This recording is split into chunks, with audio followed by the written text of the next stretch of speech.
Nessa aula nós vamos falar sobre duas estruturas de dados muito importantes e muito usadas nos robôs. É a estrutura de dados MQL-Rates e MQL-Tick.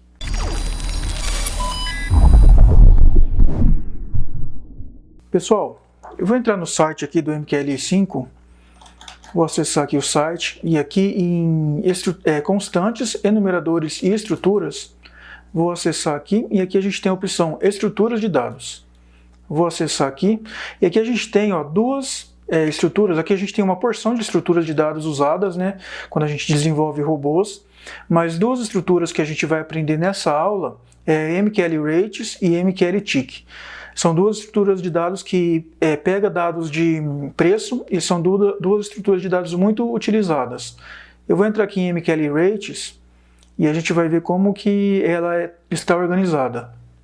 Essa estrutura aqui, são as características dela, ok? Ela tem esses dados aqui, tem o time, né, que é um date time, o preço de abertura, a máxima, a mínima, preço de fechamento, o volume de tick, o spread e o volume real. Esse daqui, pessoal, a gente consegue pegar os dados dos candles, ok? Então a gente vai ver como que a gente consegue pegar os dados dos candles usando essa estrutura de dados aqui. Outra estrutura de dado que a gente vai aprender nessa aula, e também é muito usada, é essa MQL-Tick. Com esse MQL-Tick aqui, a gente consegue pegar dados do preço de bid, ASCII e o last. E entre outras informações também, né, como volume, esse time aqui é o tempo do último preço negociado, tem algumas flags aqui que eu vou mostrar para vocês depois, e o volume real, tá bom? Então vamos abrir o Meta Editor aqui, e eu vou mostrar para vocês como a gente usa essas estruturas de dados. Eu vou entrar aqui em Expert, no diretório Expert, e no diretório cap02 eu vou criar um novo arquivo, Expert Advisor, vou dar o nome de 10 EA info preço, vou avançar aqui também e vou concluir. E aqui é o seguinte, eu vou criar uma variável global, é uma estrutura global, né, do tipo MQL-Tick. Vou até colocar aqui MQL-Rates primeiro. MQL-Rates, vou dar o nome de Rates mesmo. E vai ser um vetor, ok? Vai ser um buffer. Okay? Aqui eu vou comentar variáveis globais. E aqui como que a gente faz para pegar os dados? O que eu vou fazer é o seguinte, pessoal, para mostrar para vocês aqui, o que eu vou fazer, eu vou pegar os dados dos candles. Então a gente tem um candle aqui, né? O candle ele mostra, como a gente já viu, ele mostra informação de preço de abertura, fechamento, máxima e mínima. Então eu quero pegar o dado desse candle aqui e imprimir para a gente aqui na tela do MetaTrader. Então eu preciso pegar os dados desse buffer histórico aqui e passar para esse buffer aqui. Para isso eu vou voltar aqui no nossa documentação e a gente vai usar, vou voltar aqui para a estrutura de dados MQL-Rates, eu vou usar esse copy-rates aqui, Esse copy-rates ele usa esse formato aqui, ele fala aqui, obtém dados históricos de uma estrutura MQL-Rates de um ativo período, especificado na quantidade especificada do array Rates Array. A ordenação dos elementos dos dados copiados é do presente para o passado. Isto é, a posição do início, 0, significa barra corrente. O que isso significa é que o histórico de dados do array é do 0, o 0 significa a barra atual, ok? Mas ele transfere para o nosso buffer nesse sentido. Ou seja, se a gente pegar, por exemplo, 4 informações aqui, 4 dados, ele vai pegar o dado mais atual e vai passar para o índice mais extenso, não vai ser o índice 0. Então a gente vai depois entender que a gente precisa inverter esse buffer aqui. Eu vou mostrar para vocês isso na prática, ok? Mas primeiro a gente vai usar esse copy-rates aqui para copiar os dados do buffer de histórico de dados para o nosso buffer. Então vamos lá. Lembrando aqui que os parâmetros do copy rate são esses daqui, né? A gente precisa de um símbolo, né, que vai ser operado, o time frame, a posição de início, que eu quero recuperar os dados, a quantidade de dados para ser copiada e o array de destino para os dados serem copiados, ok? Então vamos voltar aqui para o nosso código. Eu vou fazer isso, eu vou fazer aqui na função init. Então eu vou usar... lembrando outra coisa, que ele retorna um inteiro, né? Então o que eu vou fazer aqui, eu vou declarar uma variável inteira, vou chamar ela de copied, e vou usar a função copy rates. Aqui eu vou usar a constante symbol, que ela pega de forma automática o símbolo corrente, né, onde eu colocar o robô. Também vou colocar o período, com a constante period. E aqui eu ponho o índice da posição que eu quero iniciar a recuperação dos dados. No caso aqui eu vou colocar o 0. Depois a quantidade de informações que eu quero recuperar. No caso aqui eu vou colocar 5, ok? E agora a gente coloca o rates, ou seja, o buffer, para onde eu quero que essas informações sejam armazenadas. Então eu vou colocar aqui o nosso rates. Pronto. Aqui eu finalizo com ponto e vírgula, certo? E agora eu preciso inverter esse buffer, né? Então eu vou usar aquela função que a gente já viu em aulas passadas, que é o array set series, ok? Então eu vou usar aqui, vou passar o rates e vou definir como true. Ok, agora os dados eles já foram copiados para esse nosso buffer rates. Então aqui na onTick o que a gente vai fazer é imprimir esses dados para a gente ver. Então vou fazer o seguinte, eu vou dar um print aqui. Aqui eu vou imprimir só um separador aqui para ficar mais visível para a gente. Vou colocar um print aqui também vou colocar aqui dados dos candles.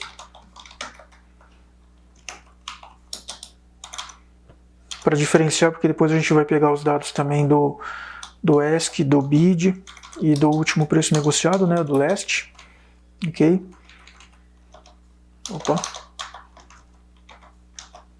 Então vamos lá, agora eu vou dar um print para pegar as informações do preço de abertura,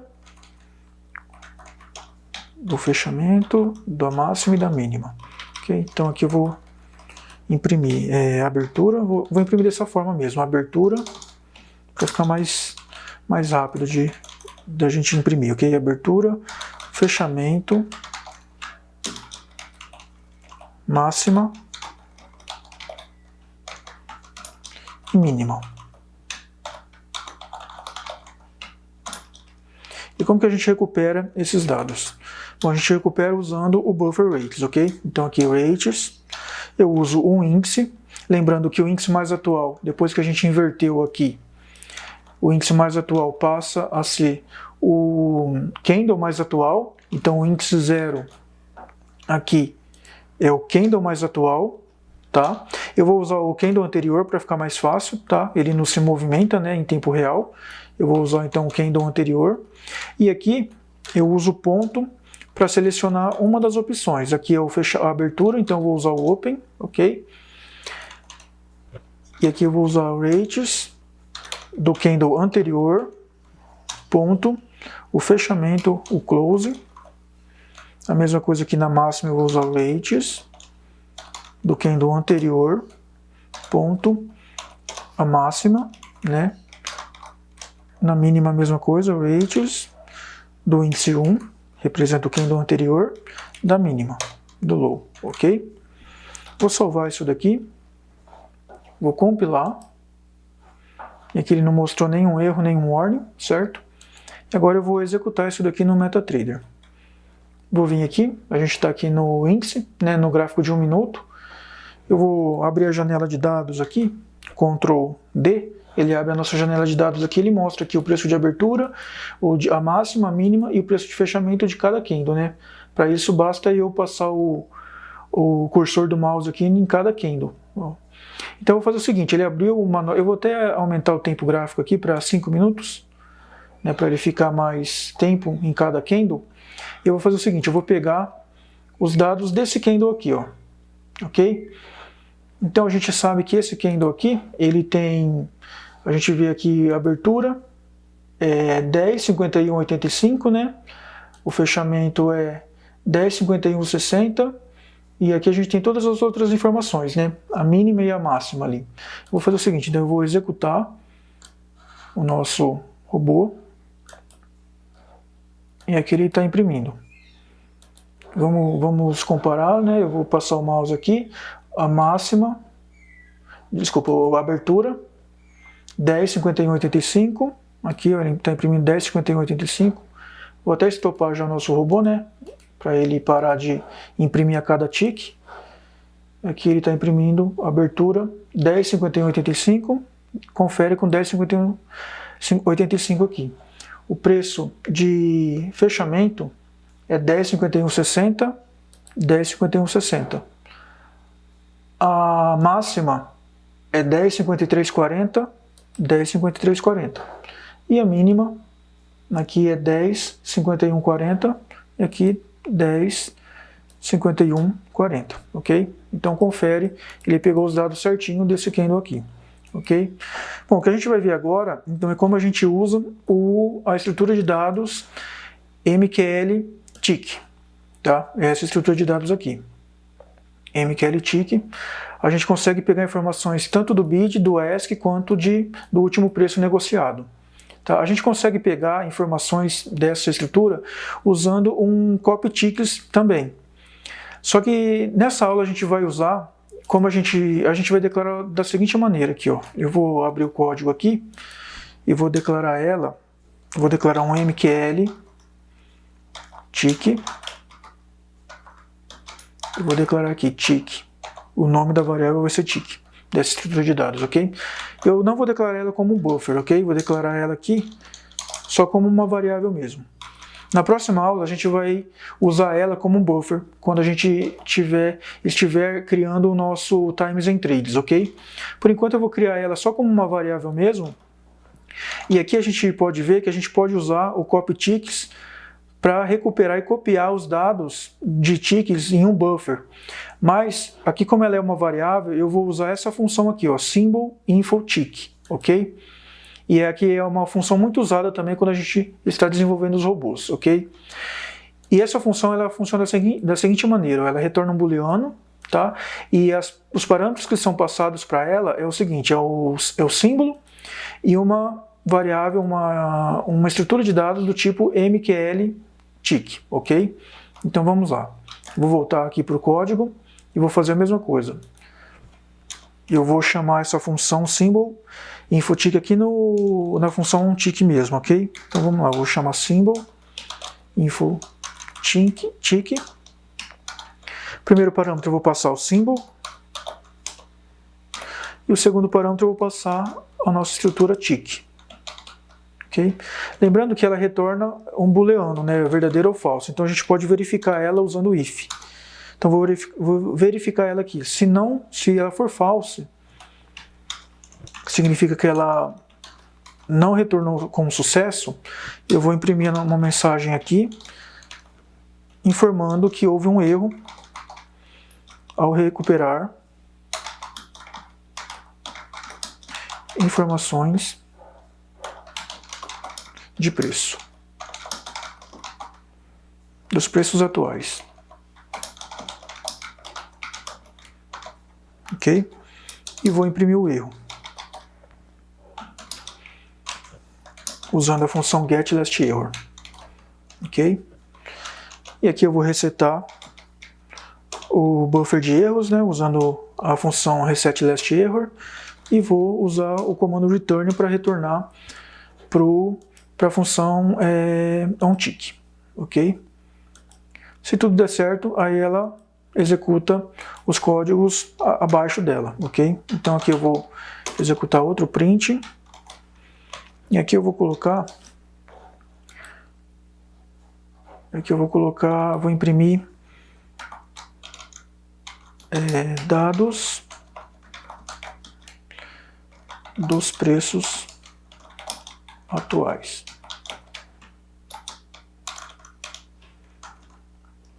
Ponto e vírgula. Aqui eu vou imprimir o print. Usando o print eu vou imprimir três informações aqui. Eu vou imprimir o BID, o ASCII e o LEST, ok? Então eu vou colocar aqui preço BID, preço ASCII, vou colocar dois pontos espaços aqui, dois pontos espaço, e aqui embaixo o preço de LEST, o LEST é o último preço negociado, ok? E para pegar essas informações eu uso o tick, né? Aqui eu passo tick, bom, ela não é um buffer, né? Então é só eu passar tick, bid, aqui eu uso tick, ponto ASCII, aqui embaixo eu uso tick, aqui eu errei, né? Tick, ponto ASCII, aqui é tick, ponto LEST, ok? Vou salvar isso daqui, vou compilar. Agora eu vou abrir o MetaTrader aqui, vou limpar a caixa de ferramentas aqui, a aba Experts, e vou executar novamente o nosso robô. Pronto, agora ele já está imprimindo também os preços tanto de BID, de ASCII e LEST, né? Eu escrevi errado, eu escrevi LESP aqui, vou corrigir aqui, ó. LEST, colocar um T, salvar, compilar, e ele já vai começar a imprimir correto aqui, ó. Preço LEST, ok? Então dessa forma a gente consegue pegar tanto o preço dos candles, tá? E quanto o preço, os últimos preços de BID, ASCII e LEST. Tá? Essas estruturas de dados são muito usadas quando a gente está desenvolvendo os robôs, ok? Bom, na próxima aula, pessoal, a gente vai trabalhar com um Times and Trades. A gente vai desenvolver um Times and Trades usando essa estrutura de dados ticks aqui, ok? Só que dessa vez a gente vai usar a função copy ticks para pegar informações do tick, ok? Até a próxima aula.